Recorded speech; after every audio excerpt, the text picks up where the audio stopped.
faire ici. Que vous avez découvert Ivoire TV. Ivoire TV.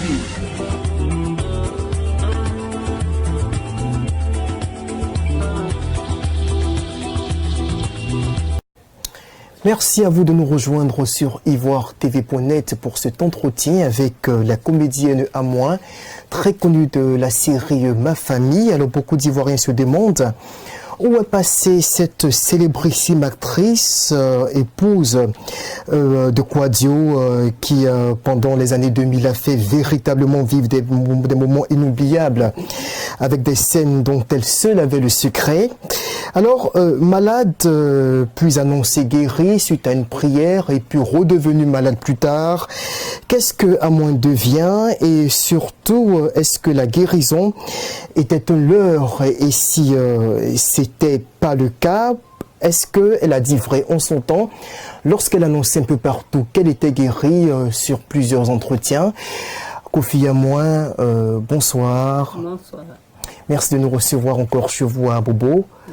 Merci. C'est véritablement un plaisir de se retrouver là. Ça fait longtemps qu'on vous voit sur le petit écran. On se demande mais où est passé Amoin de Ma Famille. Alors, comment se porte Amoin aujourd'hui? Bon, physiquement, ça va. À part le problème Dieu, le reste va bien. Ça va bien, à moins qu'on ne voit plus, mais quand même, elle existe, elle travaille dans le secret, elle continue ses activités, elle n'est pas éteinte. Oui. Je continue mes activités parce que j'ai une équipe avec laquelle je travaille. Je ne me déplace plus seul parce que ne voyant plus comme avant. Le travail est pareil. J'ai une équipe qui m'aide à travailler. Du coup, je ne m'ennuie pas. D'accord. Alors, on sait que vous êtes atteinte du glaucome. La maladie vous fatigue, on peut le dire comme ça, depuis maintenant plusieurs années. Oui. Depuis 2008, donc ça fait maintenant 11 ans que vous en souffrez. Oui. Qu'en est-il aujourd'hui? Comment est-ce que les choses évoluent? Il y a quelques améliorations ou c'est toujours le statu quo? Il n'y a pas d'amélioration. Vous savez, pour guérir, il faut être bien suivi. Et il faut bien se soigner. Mais moi, des gens peuvent venir aujourd'hui, me donner 1 million. Et puis c'est fini, on va attendre 3 à 4 mois, alors que le glaucome, selon ce que les médecins professionnels des yeux disent, il se vit. Il faut vivre avec le glaucome. D'accord. Mais il y a des moyens pour maintenir le peu de lumière si on est bien suivi. Disons qu'il ne se guérit pas. Voilà, d'après ce que l'ophtalmologue m'a... Les. D'accord. Parce qu'il n'y a pas un seul. J'ai fait au moins 4 cliniques. Et ça a toujours été le même diagnostic, voilà, les mêmes donc, résultats. Pour maintenir la lumière qui me permettait au moins de me déplacer sans trop de difficultés, il fallait des soins intenses et d'après eux, donnez-moi le mot, d'affilée. D'accord, donc de façon continue. Continue, mais les gens peuvent venir aujourd'hui et puis 6 mois, il n'y a pas de soutien, alors que je n'arrive pas à travailler convenablement pour vivre de mon art. Du coup, si aujourd'hui j'ai eu quelque chose, je pense à bloquer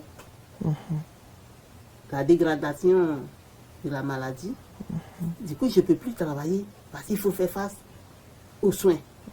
Et quand je fais les soins, le travail dort. Mais les soins, comme ils ne sont pas continus, alors ça rechute. Et c'est comme ça que je vis.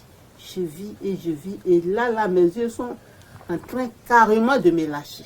Ça veut dire que à l'heure actuelle, là où nous sommes devant vous, vous ne voyez quasiment rien. La vue a pratiquement disparu. Je vois flou. Quand une silhouette passe, je peux savoir qu'une silhouette est passée. Mais ça a quelle forme, ça a quelle couleur, ça attend plus. Donc vous n'arrivez même plus à distinguer les couleurs. Difficile. Il faut que ça soit juste au niveau du nez. D'accord, en tout cas ce n'est pas facile déjà, tout notre soutien. Alors ce qui nous amène, c'est surtout, vous le savez, cette guérison manquée que vous avez donc subie il y a de là quelques années. On vous a vu dans une église évangélique, vous rendez témoignage de ce que vous avez été complètement guéri. Et puis l'affaire a fait véritablement grand bruit sur la toile, tout le monde en a parlé, on a dit que Dieu est puissant, on a même vanté des mérites d'un certain nombre de dieux. Et puis on entend dire qu'Amouin a rechuté et que cette guérison, vous nous le confiez il y a quelque temps, était un leurre. Qu'en est-il exactement? C'est vrai. J'étais dans une église évangélique. J'ai vu. Mes yeux voyaient. Je me déplaçais d'ici au lieu de culte pendant 3 mois.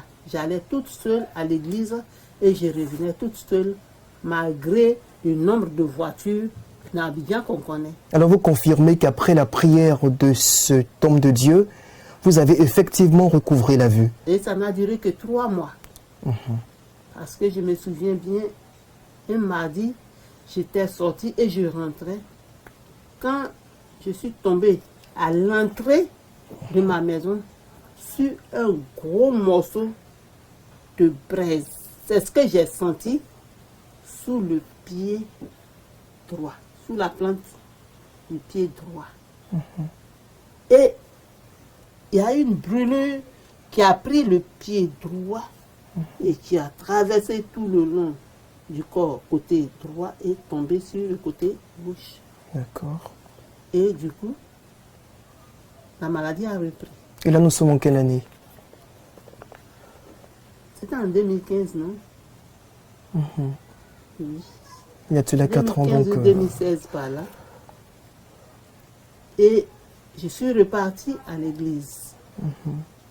J'ai même rencontré le prophète. Je lui ai dit, voici ce qui est arrivé. C'est sa femme qui a prié pour moi. Lui, il a refusé parce qu'il ne pouvait pas accepter, il ne pouvait pas admettre qu'une guérison soit faite et que je rechute. Je lui ai expliqué ce qui m'est arrivé. Il dit, il n'est plus de temps. C'est sa femme qui a prié et tout ce qui a été brûlé est parti. Mais les yeux avaient été déjà dérangés.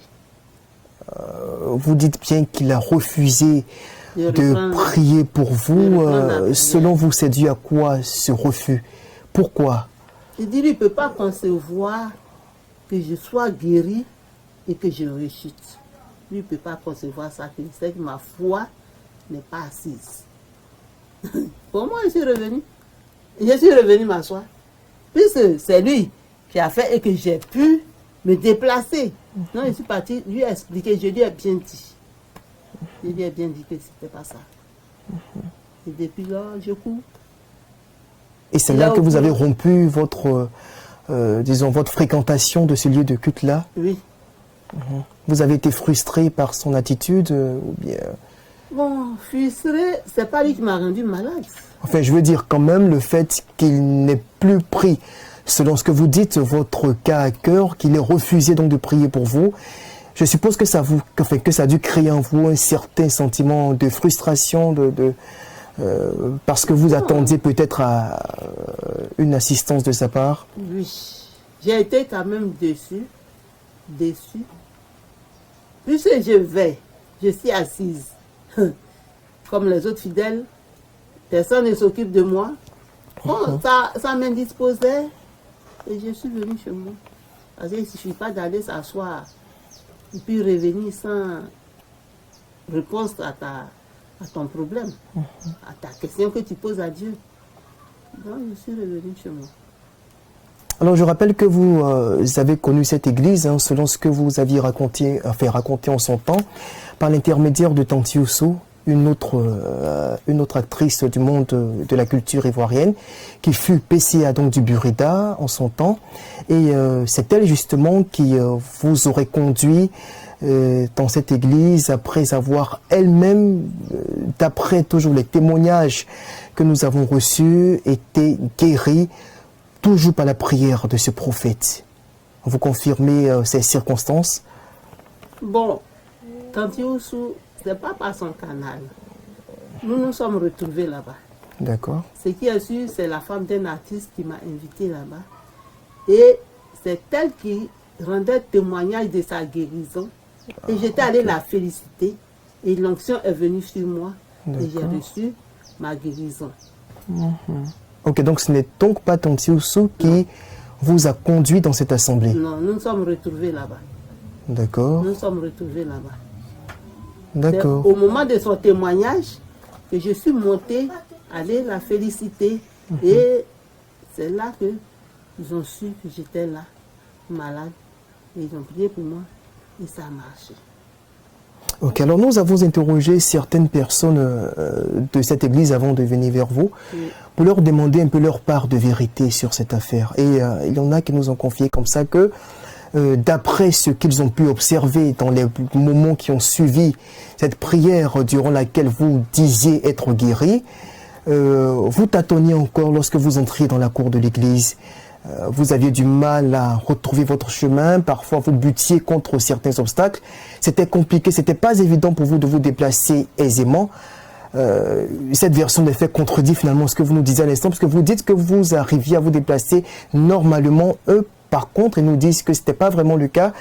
Et ils se demandent même pour certains si Amoué avait dit la vérité aux Ivoiriens lorsqu'elle disait avoir été guérie.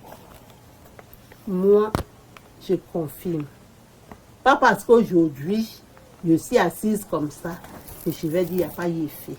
J'ai dit bien, j'ai fait 3 mois.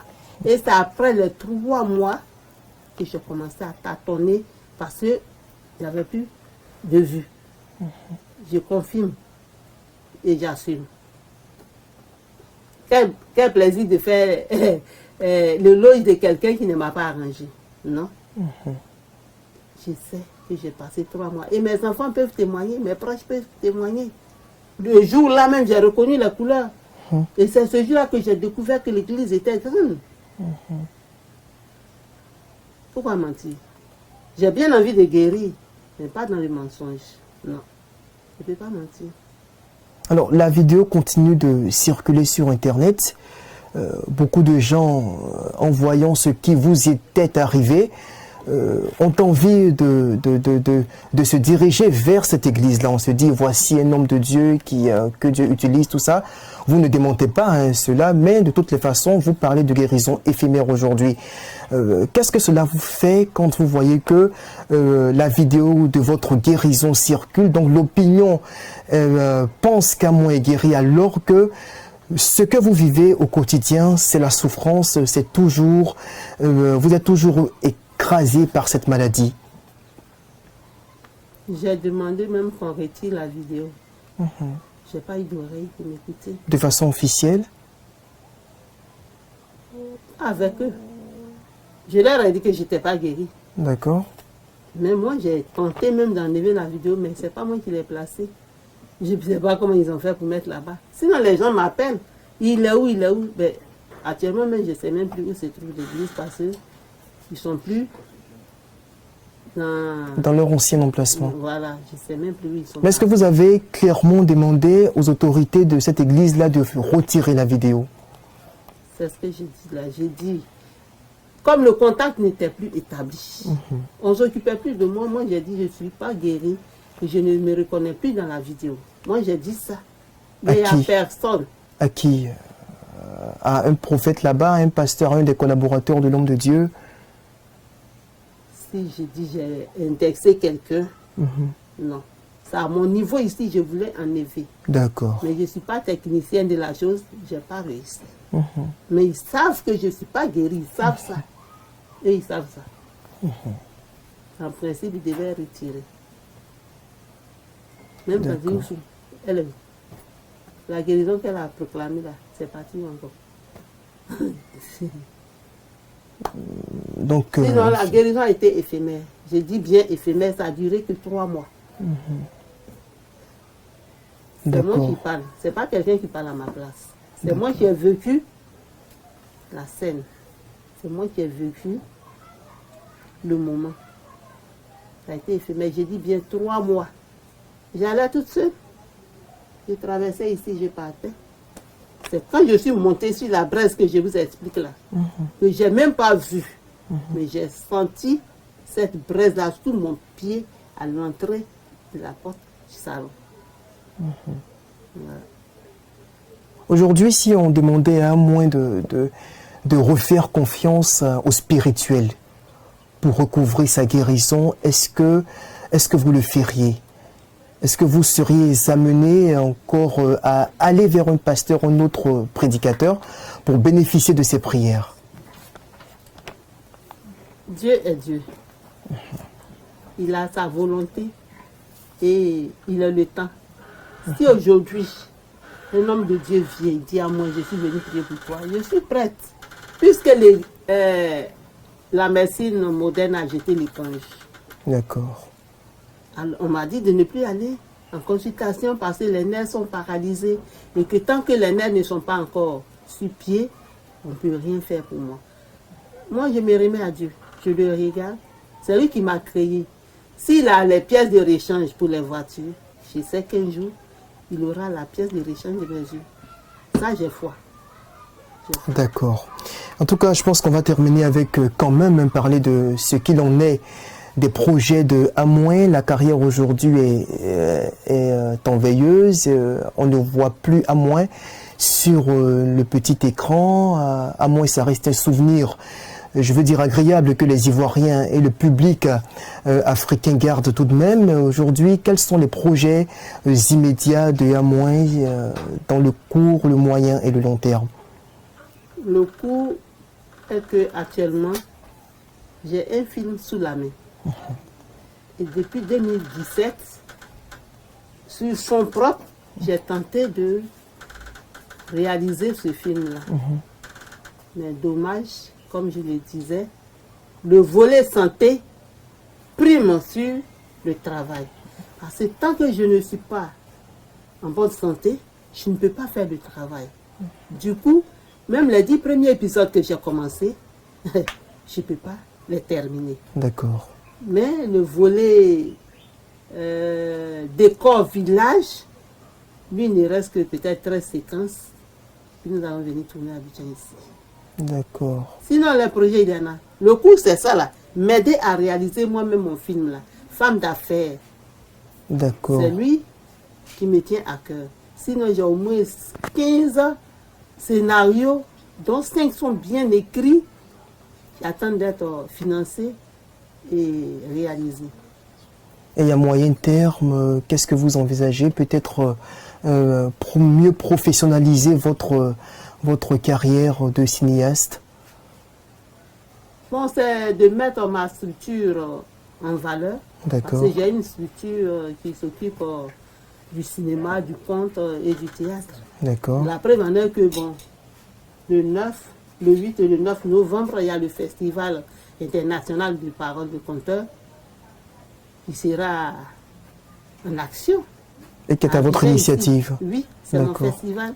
Et les conteurs viendront du Bénin, du Togo, D'accord. du Burkina et de la Côte d'Ivoire, bien sûr. Et l'année prochaine, ça revient, c'est par rapport à la journée internationale, la journée nationale de la paix en Côte d'Ivoire. Parce que je pense que le conte peut apporter quelque chose à la paix en Côte d'Ivoire. Parce que le conte, c'est la parole. Et quand la parole est vérité, ça amène les gens à comprendre certaines choses. Le conte, il y a plein de conseils, il y a plein de morale dedans. Le conte est bon. Il faut qu'on ramène le conte à l'école. Ah oui, c'est clair, c'est très important, surtout dans les esprits des enfants. Le vendredi 8 novembre, on fera un tour à l'école pour égayer quelques écoles qu'on aura sélectionnées. Donc ça, c'est dans l'immédiat. Là, c'est même pas court, mais dans l'immédiat, on va le faire maintenant. Donc, il y a plein de projets. D'accord. Mais c'est déjà une très bonne nouvelle. Très bonne nouvelle. Vous parlez de manque de financement à l'instant. Aujourd'hui, peut-être que vous pourriez vous tourner vers vos anciens collègues de tournage. Je vais parler de Delta, par exemple, aux côtés de qui on vous a vu dans le cadre de Ma Famille. Qu'en est-il de vos rapports? Delta et moi, ça, pour l'instant, c'est en stand-by. En stand-by. Voilà. D'accord. Il y a eu un problème qui vous a éloigné, peut-être? Le problème, il est mis dans le vent, on laisse tomber. D'accord. Voilà. Et la réconciliation, c'est peut-être pour demain? Oui, ça peut Confraternellement. arriver. Oui, ça peut arriver. Ça peut arriver. Parce que bon, chacune de nous est en train de soigner ses plaies. Quand nous allons guérir, nous allons passer à la réconciliation. Il n'y a pas de souci. D'accord. Pas de souci. La bouche, là, c'est une grande maison. C'est une grande maison où il y a plusieurs familles dedans. Il y a la famille des dents, la famille de la langue, la famille de la salive. Tout ça, là, les lèvres, tout cela, c'est ce qui forme la bouche. On est dedans, on se bat. Mais après, qu'est-ce qu'on fait? On s'associe pour parler. On s'associe pour manger. On s'associe pour boire. Donc, c'est comme ça, la vie. Ok, alors merci bien. Moi, ce qu'on peut retenir donc après cet entretien, c'est que vous êtes sans rancune. Sans rancune, vous n'en voulez à personne, ni au pasteur, ni à Delta, ni à qui que ce soit. Vous vous en remettez tout simplement à la providence divine. C'est tout. Et ça, c'est important pour la suite.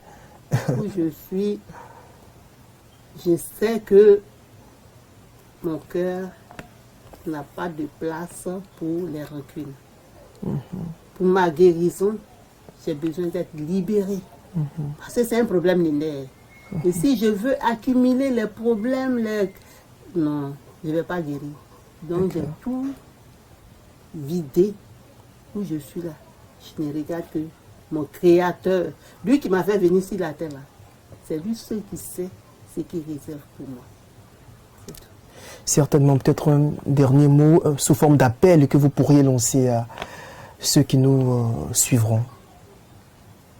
Bon, mon appel est que qu'ils comprennent, ça arrive. Ça arrive. Quand ce n'est pas ton jour, tu peux rechuter. Même à l'hôpital, on rechute. On guérit et on rechute. Bon, Dieu merci, moi j'ai rechuté, mais je ne suis pas encore morte. Je suis vivante. Que les gens au moins se souviennent de moi. Ce que je demande là, qu'on m'aide à travailler. Parce qu'il ne suffit pas de mettre le poisson dans la bouche de l'enfant. Il faut lui dire, c'est comme ça qu'on prend le poisson dans l'eau. Demain, il se lève, il va prendre son poisson dans l'eau. Il ne va pas attendre que papa ou maman vienne mettre le poisson maintenant dans sa bouche. Qu'on m'aide à travailler. À me soigner et à travailler. Ok, bon, on espère que l'appel sera entendu. Merci à vous de nous avoir reçus dans votre domicile à Bobo. Merci également à vous, chers téléspectateurs, de nous avoir suivis. Je rappelle que cet entretien sera également diffusé sur netafrique.net du Burkina Faso. On va se dire au revoir, tout en espérant et en croyant avec un moins que la guérison, c'est pour très bientôt et qu'on la reverra donc sur nos écrans dans d'autres films tels qu'on la connaît, peut-être avec d'autres rôles. Ne sait-on jamais. Elle a du talent et on le verra certainement. Merci à tous. Au revoir. Ici. Que vous avez découvert. Ivoire TV. Ivoire TV.